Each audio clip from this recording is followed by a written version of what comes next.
আসুন্না ফাউন্ডেশনের মাননীয় চেয়ারম্যান মহোদয় এবং আমাদের বাংলাদেশের অত্যন্ত জননন্দিত এবং ইতিমধ্যেই যিনি মানবিক কার্যক্রমে এবং প্রাকৃতিক দুর্যোগ সহ অনন্য এক দৃষ্টান্ত স্থাপন করেছেন, আলেমদের মধ্যে ব্যতিক্রমধর্মী স্বতন্ত্র বৈশিষ্ট্যের অধিকারী হযরত মাওলানা শেখ আহমদুল্লাহ। যদি আগামীর দিনটাকে পেতে চাও আলোয় ভরা, যদি পেতে চাও রাশেদার আলোকিত বসুন্ধরা, তবে জ্ঞানের প্রদীপ জেলে দাঁড়িয়ে তোমার দ্বারে আহ্বান করি যে তোমায়, এসো এই আঙিনায়। ঢাকা বিশ্ববিদ্যালয় সিরাত মাহফিল 2024 কর্তৃক আয়োজিত আজকের এই সুন্দর বরকতপূর্ণ সেমিনারের সিরাতের সম্মানিত সভাপতি, মঞ্চ উপবিষ্ট অতিথিবর্গ এবং প্রাচ্যের অক্সফোর্ড ঢাকা বিশ্ববিদ্যালয়ের সম্মানিত শিক্ষক মণ্ডলী, আমাদের সহকর্মীবৃন্দ, মুআজ্জাজ উলামায়ে কেরাম এবং সুপ্রিয় ছাত্র ছাত্রী ভাই ও বোনেরা, মা ও বোনেরা এবং সর্বস্তরের ভাইরা, আসসালামু আলাইকুম ওয়া রাহমাতুল্লাহি ওয়া বারাকাতুহু। প্রথমে আমরা ধন্যবাদ জানাই ঢাকা বিশ্ববিদ্যালয়, যেটি আমাদের প্রাচ্যের অক্সফোর্ড, আমাদের শিক্ষার সত্যের বিকাশে অসত্যের বিনাশে জ্ঞানের আলোকবর্তিকা ছড়ানোর ক্ষেত্রে শুধু বাংলাদেশে নয়, সারা পৃথিবীতে অনন্য ভূমিকা রাখছে এবং এদেশের সকল মানবিক মানুষের অধিকার আদায়ের ক্ষেত্রে, সেটি ভাষা আন্দোলন, মুক্তিযুদ্ধ এবং অতি সম্প্রতি বৈষম্যহীন রাষ্ট্র প্রতিষ্ঠার ক্ষেত্রে আমাদের ছাত্রদের সকল ক্ষেত্রে এই বিশ্ববিদ্যালয়ের যে অগ্রণী ভূমিকা, এটি অবিস্মরণীয়। সারা পৃথিবী এবং যারা এখানে শাহাদত করেছেন সারা দেশব্যাপী। একটু আগে আমরা শহীদদের কথা শুনছিলাম, আমি একটু দূরে ছিলাম।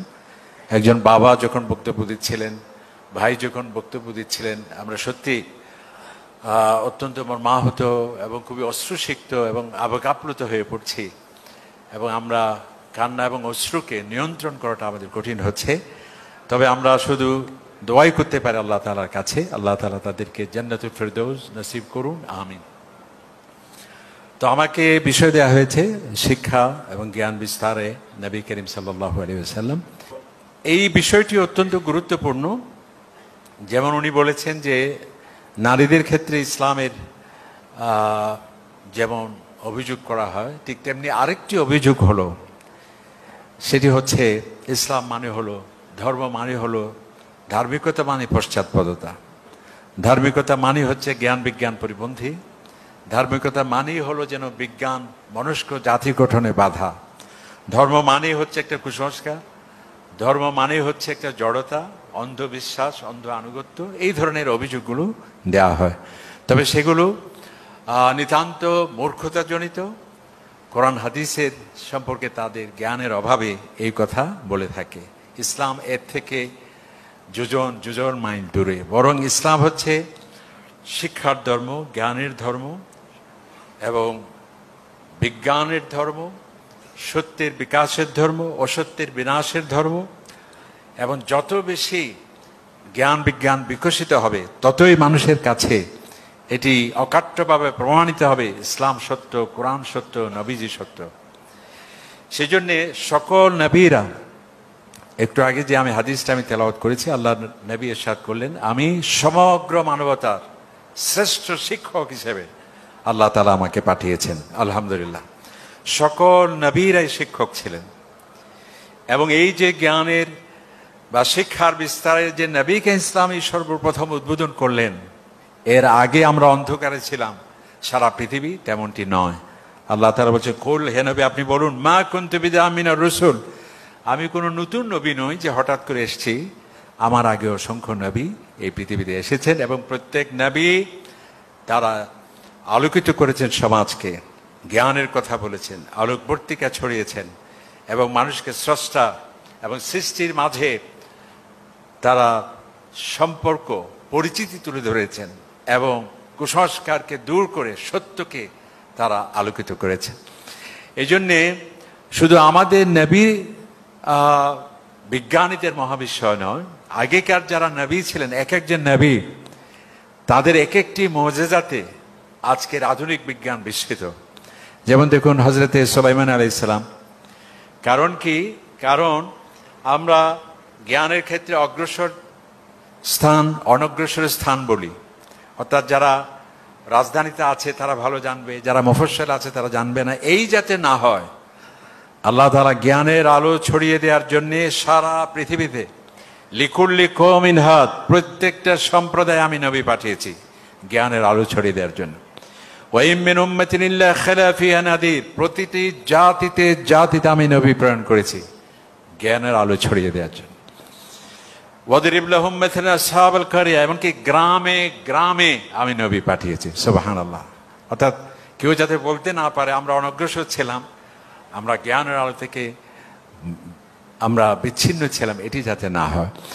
তো যেমন সুলাইমান আলাইহিস সালাম দেখুন কিভাবে বলা হয় যে ইসলাম বিজ্ঞান পরিপন্থী, বিজ্ঞান মনস্ক জাতি গঠনে বাধা, এবং ইসলাম বা ধর্ম আসলেই বিজ্ঞান স্তব্ধ হয়ে যাবে। বরং বিজ্ঞানী নবীদের মুজিজা এত সুপার বিজ্ঞানী, সায়েন্টিফিক, যা বিজ্ঞানী অবাক। যেমন দেখুন হযরত সুলাইমান আলাইহিস সালাম, আমরা জানি যে তিনি পাখির ভাষা, যেটি মাত্র ডারউইন বলেছে কিছুদিন আগে যে পাখিদের ভাষা আছে, আগে বিজ্ঞানীদের জানা ছিল না। আর আল্লাহ তাআলা কোরআন শরীফে বলছেন, হে সুলাইমান আপনি বলুন কাদ উল্লিমনা মানতিকাত তায়র, পাখিদের যে ভাষা আছে সেটা আমাকে শিক্ষা দেওয়া হয়েছে। সুবহানাল্লাহ। এবং দেখুন আজকে আমরা টুকিতে সম্রাট যদি বক্তব্য দেয়, আমরা তার বাসভবন দেখতে পাবো, রাজপ্রাসাদ দেখতে পাবো, কিন্তু ঢাকায় সেই রাজপ্রাসাদ এখনো বিজ্ঞান ঢাকায় নিয়ে আসতে পারবে সেই অগ্রগতি এখনো বিজ্ঞানের কাছে নেই। আর হযরত সুলাইমান আলাইহিস সালাম পার্শ্ববর্তী সাম্রাজ্যের রানী বিলকিস, ওনাকে দাওয়াত দেওয়া হয়েছে। তিনি আসার আগেই কোরআন শরীফের মধ্যে সেই ঘটনা আসছে যে তোমাদের মধ্যে কে আছে তার সিংহাসনকে আমার সামনে উপস্থিত করতে পারো। একজন ব্যক্তি বললেন ওয়াকার আল্লাযী ইনদাহু ইলমু মিনাল কিতাব। এখানে দেখুন যাকে জ্ঞান দেওয়া হয়েছে, এখানে এল মানে সায়েন্স, জ্ঞান দেওয়া হয়েছে, উনি বললেন যে বাদশাহ আপনার চোখের পলক পড়বে এর আগেই আমি তার প্রাসাদকে আপনার সামনে নিয়ে আসব। সেকেন্ড তো নয়, ন্যানো সেকেন্ড যেটাকে আমরা বলি, এর আগেই সেই রাজপ্রাসাদ উপস্থিত। রানী যখন দেখলেন তিনি অবাক হলেন। তাকে জিজ্ঞেস করা হলো এই প্রাসাদকে আপনি চিনতে পাচ্ছেন? বলছে হ্যাঁ তাই তো, এটি তো আমার, কান্নাহু হু, এটি তো মনে আমার প্রাসাদই, বলা হচ্ছে এটি আপনারই প্রাসাদ। বিজ্ঞান অবাক। সেই হোয়াইট হাউসের ছবি নিয়ে আসতে পারবে, কিন্তু হোয়াইট হাউসকে আমাদের টিএসসির সামনে নিয়ে আসতে অক্ষম। এভাবে জুলকারনাইন দেখুন কি হাইটেক, উচ্চ প্রযুক্তি, ইয়াজুজ মাজুজের সন্ত্রাস এবং তাদের নেতিবাচকতা থেকে পরিত্রাণের জন্য কোরআন শরীফের মধ্যে আসছে না যে আতুনি জুবার আল হাদিদ, তোমরা আমাকে লৌহ নিয়ে আসো, সীসাডালা প্রাচীর দিয়ে এমন একটি বাঁধ দেব তাতে তোমাদের আর কেউ ক্ষতি করতে পারবে না। কোরআন শরীফের মধ্যে আসছে। আমাদের হাইটেক যেখানে অবাক যে 1000 বছর আগে কিভাবে সম্ভব। এভাবে প্রত্যেকটা নবী, এমনকি দেখুন যে হযরত ইউসুফ আলাইহিস সালাম, তার সময় রাজা স্বপ্ন দেখেছিলেন আপনারা জানেন, সেখানে দুর্ভিক্ষ অত্যাসন্ন। সেই দুর্ভিক্ষ মোকাবেলায় ফর্মুলা দিয়েছিলেন কে, বাজেট দিয়েছিলেন কে? তাহলে হযরত ইউসুফ আলাইহিস সালাম। তার যদি ইকোনমি জানা না থাকতো, অর্থনীতি জানা না থাকতো, পরিকল্পনা সে জ্ঞান জানা না থাকতো, সেই জন্য তিনি বলেছিলেন এই যে আইনি আলা খাজাইনিল আরদ, যে মহামান্য বাদশাহ আপনি আমাকে অর্থ মন্ত্রণালয়ের দায়িত্ব দিতে পারেন। কারণ কি? ইন্নী হাফিদুন আলিম, আমার কাছে আছে মোরালিটি, এথিক্স, আলিম, আমি হচ্ছি এক্সপার্ট। যাই হোক, তাহলে এই যে উদাহরণ নবীকে ইসলামের মাধ্যমেই কেবল নয়, এর 1000 বছর আগেও নবীরা এই পৃথিবীকে এই সভ্যতার বিনির্মাণে আসমানি কিতাবের সেটি ষষ্ঠাংশে অবদান, নবীদের সেটি অবদান, আর আমার নবীর মাধ্যমে সেটিকে পূর্ণতা দেওয়া হয়েছে। নবী করিম সাল্লাল্লাহু আলাইহি ওয়াসাল্লাম তিনি শ্রেষ্ঠ শিক্ষক, যেরকম ইস্তু মুআল্লিমান, সমগ্র মানবতার শিক্ষক হিসেবে আমাকে পাঠানো হয়েছে। আল্লাহ তাআলা বলছেন হুয়াল্লাযী বা'আথা ফিল উম্মিয়িনা রাসূলাম মিনহুম, আমার নবীকে প্রেরণ করেছে কেন? তিনি আমার কোরআনকে তেলাওয়াত করবেন, এই কোরআনকে তিবিয়ানান লিকুল্লি শাই, যার মধ্যে সবকিছু আছে। সেখানে ফিজিক্স বলেন, কেমিস্ট্রি বলেন, সেখানে অ্যারোনটিক্যাল সায়েন্স বলেন, মানুষের জন্য যা দরকার সবকিছু আছে যেই কিতাবে, সেই কিতাব তিনি তোমাদের সামনে তেলাওয়াত করবেন। ওয়াইজাক্কিহিম, তোমাদেরকে পরিশুদ্ধ করবেন। এবং ওয়াইউআল্লিমুকুম মা লাম তাকুনু তা'লামুন, আরেক জায়গায় বলা হচ্ছে যে বিষয়ে তোমার জ্ঞান নেই, কিভাবে তোমার দারিদ্র্য বিমোচনের রোড ম্যাপ হবে, কিভাবে তোমার শিক্ষা নিতে হবে, কিভাবে তোমার পলিসি হবে, অজানা বিষয়ে নতুন নতুন দিগন্ত উন্মোচন করে তোমাদেরকে আলোকিত করার জন্য আমার নবীকে আমি প্রেরণ করেছি। সুবহানাল্লাহ। তো ইসলাম, নবীকে ইসলাম শিক্ষা এবং জ্ঞানের বিস্তারে সবচেয়ে বড় অবদান। ইসলামের প্রথম স্লোগানটি হচ্ছে ইকরা। কোরআন শরীফের প্রথম আয়াত, 23 বছর ব্যাপী কোরআন নাজিল হয়েছে, বিভিন্ন প্রশ্নের উত্তরে, বিভিন্ন সমস্যার সমাধানে, বিভিন্ন ঘটনাবলীর মূল্যায়নে, বিভিন্ন পর্যবেক্ষণে, অবজারভেশন দিতে গিয়ে। আর সর্বপ্রথম যে আয়াতটি নাজিল হয়েছে সেটা কি? এই মাত্র নামাজ পড়তে হবে সেটি। তার মানে এই নয় যে নামাজের গুরুত্ব কম। যাকাত দিতে হবে, হজ করতে হবে সেটি। প্রথমেই বলা হয়েছে ইকরা, তোমাকে পড়তে হবে, তোমাকে জানতে হবে। কারণ তুমি জানলে পরে তাহলে তুমি আল্লাহ তাআলাকে চিনতে পারবে।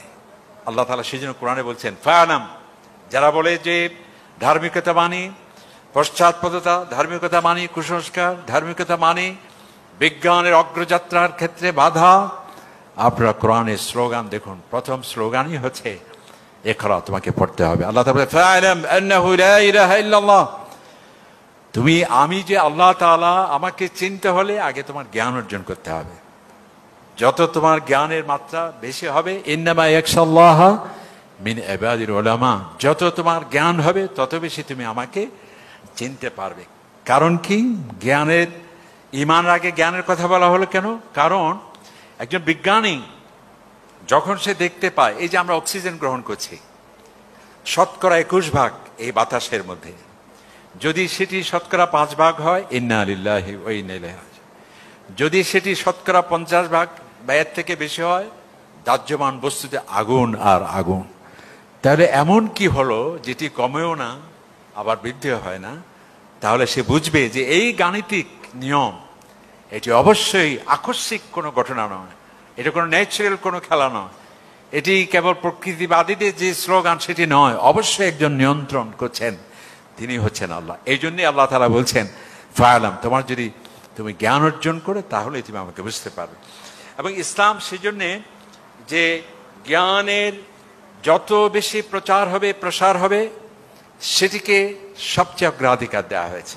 কারণ কি? ইসলামের সাথে বিজ্ঞানের কোনো সাংঘর্ষিকতা নেই। যদি কোনো সাংঘর্ষিকতা হয়, বৈপরীত্য হয়, তাহলে বিজ্ঞানীদের দয়া করে বলতে হবে তোমাদের স্টাডি এখনো প্রাথমিক পর্যায়ে, আরো তুমি এগিয়ে যাও, সত্যকে তুমি জানতে পারবে। সেজন্য আল্লাহ তাআলা বলছেন হাল ইয়াস্তাবিল্লাযীনা ইয়ালামুন ওয়াল্লাযীনা লা ইয়ালামুন, যারা জানে আর যারা জানে না কখনো সমান হতে পারে না। যাদের জ্ঞান আছে তাদের স্ট্যাটাসকে সবার ঊর্ধ্বে আমি স্থান দিয়েছি, ওয়াল্লাযীনা উতুল ইলমা দারাজাত। এরপরে আল্লাহ তাআলা বলছে এই জ্ঞান কেবল বই পড়ে নয়, ইসলাম যে কত ব্যাপক, কি জ্ঞানের কথা বলেছেন আমার নবী, কি বিদ্যার উৎকর্ষ সাধনে মৌলিক নীতিমালা ঘোষণা করা হয়েছে কোরআনে পাকে, নবীকে ইসলামের শ্রেষ্ঠ মুজিজা কোরআনে। তোমাকে যে চক্ষু দেওয়া হয়েছে, ইন্নাস সামা ওয়াল বসরা ওয়াল ফুআদা কুল্লু উলাইকা কানা আনহু মাসউলা, তুমি দেখে জ্ঞান অর্জন করবে, শুনে জ্ঞান অর্জন করবে। এবং তোমাকে যে হৃদয় দেওয়া হয়েছে, সেই হৃদয় দিয়ে তোমাকে জ্ঞান অর্জন করতে হবে। আর যারা সেটিকে ব্যবহার করে না, লাহুম কুলুবুন লা ইয়াফকুহুনা বিহা, আলহামদুলিল্লাহ আমরা স্বাগত জানাচ্ছি। একটু আগেই যার কথা আমরা বলেছি, আস-সুন্নাহ ফাউন্ডেশনের মাননীয় চেয়ারম্যান মহোদয় এবং আমাদের বাংলাদেশের অত্যন্ত জননন্দিত ইসলামী চিন্তাবিদ, এবং ইতিমধ্যেই যিনি মানবিক কার্যক্রমে এবং প্রাকৃতিক দুর্যোগ সহ নানাবিধ আমাদের সুখে দুঃখে অনন্য এক দৃষ্টান্ত স্থাপন করেছেন। আলেমদের মধ্যে ব্যতিক্রম ধর্মী স্বতন্ত্র বৈশিষ্ট্যের অধিকারী হযরত মাওলানা শেখ আহমদুল্লাহ সাহেব তিনি এসেছেন। তার মানে হচ্ছে আমাকে দ্রুত ছেড়ে দিতে হবে। যেটি আমরা বলছি যে কোরআন কি বলছে, শুধুমাত্র পুঁথিগত বিদ্যার মধ্যেই সীমিত নয়, তোমাকে চক্ষু দেওয়া হয়েছে দেখে জ্ঞান অর্জন করবে।